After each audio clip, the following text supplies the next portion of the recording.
हरे कृष्णा। आज की इस वीडियो में हम आपको बताएंगे कि 2025 में कब है रमा एकादशी, कैसे करें रमा एकादशी का व्रत, क्या होगी रमा एकादशी की पूजा विधि और एकादशी की पूजा करने के शुभ मुहूर्त। साथ ही आप जानेंगे कि कब करें रमा एकादशी व्रत का पारण और क्या होगी रमा एकादशी व्रत की पारण विधि। ये सब जानना चाहते हैं तो वीडियो अंत तक जरूर देखें। कार्तिक माह के कृष्ण पक्ष की एकादशी को रमा एकादशी के नाम से जाना जाता है। इस दिन श्री हरि और माँ लक्ष्मी की विधि पूर्वक पूजा करने से व्यक्ति को सभी तरह के पापों से छुटकारा मिलता है। साथ ही जीवन में खुशियों, धन समृद्धि का आगमन भी होता है। ये एकादशी देवी महालक्ष्मी को प्रसन्न करने के लिए बेहद खास है, क्योंकि ये एकादशी धनतेरस से ठीक पहले आती है और धनतेरस महालक्ष्मी का ही दिन है, जिस दिन देवी लक्ष्मी धरती पर घूमने आती हैं। इसलिए रमा एकादशी का व्रत श्रद्धा पूर्वक करने वाले भक्तों पर महालक्ष्मी विशेष कृपा बरसाती हैं। इस साल कार्तिक मास के कृष्ण पक्ष की रमा एकादशी की तिथि का प्रारंभ होगा 16 अक्टूबर 2025 गुरुवार को सुबह 10:36 से और ये एकादशी की तिथि समाप्त हो रही है 17 अक्टूबर 2025 शुक्रवार के दिन सुबह 11:12 पर। इसलिए कार्तिक मास की रमा एकादशी इस बार 17 अक्टूबर 2025 शुक्रवार के दिन ही मनाई जाएगी। गृहस्थ जन और वैष्णव जन इसी दिन रमा एकादशी का व्रत करेंगे। 17 अक्टूबर 2025 शुक्रवार को रमा एकादशी पर सूर्योदय सुबह 6:28 पर होगा। सूर्यास्त शाम 5:55 पर होगा। ब्रह्म मुहूर्त सुबह 4:52 से सुबह 5:40 तक रहेगा। रमा एकादशी की प्रातः काल की पूजा का शुभ मुहूर्त सुबह 5:08 से सुबह 6:23 तक रहेगा।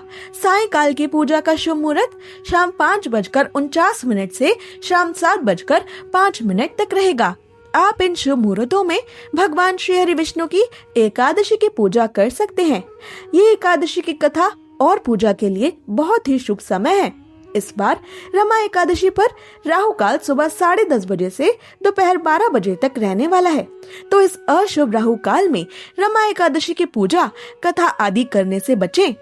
रमा एकादशी के बाद द्वादशी की तिथि प्रारंभ होगी 17 अक्टूबर 2025 शुक्रवार को सुबह 11:13 से और ये द्वादशी की तिथि समाप्त होगी 18 अक्टूबर 2025 शनिवार को दोपहर 12:18 पर।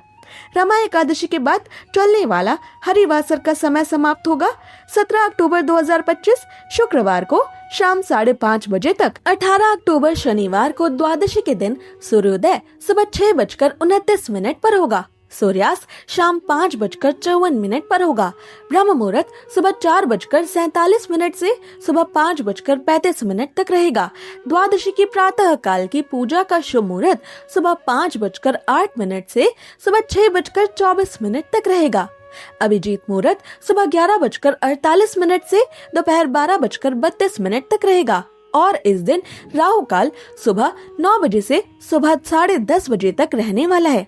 एकादशी की तिथि में तुलसी के पत्ते तोड़ना पाप होता है, इसलिए आप 16 अक्टूबर को ही रमा एकादशी की पूजा के लिए तुलसी की पत्तियां तोड़कर पानी में रख लें और उन्हीं पत्तियों को एकादशी की पूजा में अगले दिन प्रयोग करें। इस बार रमा एकादशी व्रत के पारण करने का समय होगा 18 अक्टूबर 2025 शनिवार को सुबह 6:29 से सुबह 8:55 के बीच। आइए अब जानते हैं रमा एकादशी व्रत की पूरी पूजा विधि और कैसे आपको रमा एकादशी व्रत का पारण करना है।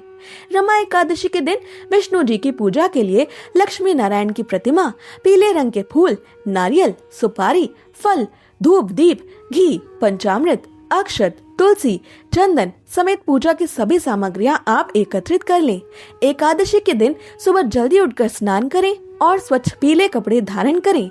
अब विष्णु जी का ध्यान करें और पूरे दिन उपवास करने का संकल्प लें।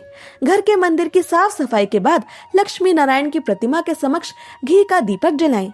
विष्णु जी को विधिवत पूजित करें। विष्णु जी को फल, फूल और तुलसी दल अर्पित करें, उन्हें भोग लगाएं। इसके बाद उनकी आरती उतारें। अब रमा एकादशी व्रत की कथा सुने और पूजा के अंत में भगवान श्री हरि विष्णु से क्षमा प्रार्थना करते हुए अपनी पूजा को समाप्त करें। रमा एकादशी के दिन विष्णु जी के नामों का जाप करें। इस दिन विष्णु सहस्त्र नाम और श्रीमद् भगवद गीता का कम से कम 1 अध्याय अवश्य पढ़ें। इस एकादशी व्रत का पालन करने के लिए द्वादशी के दिन ब्रह्म मुहूर्त में उठकर पहले तुलसी देवी को फूल आदि चढ़ाकर तुलसी माता की पूजा आरती करें। फिर भगवान श्री हरि विष्णु को तुलसी, फूल और घर पर बनाए गए सात्विक पकवानों, फलों आदि का भोग अर्पित करें। विष्णु जी की पूजा आरती करें और फिर इसी भोग को खाकर अपना रमा एकादशी का व्रत खोलें। हो सके तो द्वादशी पर अपनी क्षमता के अनुसार मंदिरों में या गरीबों को कुछ न कुछ दान भी आप अवश्य करें। इससे आपको एकादशी व्रत करने का और अधिक पुण्य प्राप्त होगा। ऐसी और जरूरी जानकारियों और व्रत कथाओं को सुनने के लिए हमारे चैनल को सब्सक्राइब कर लें।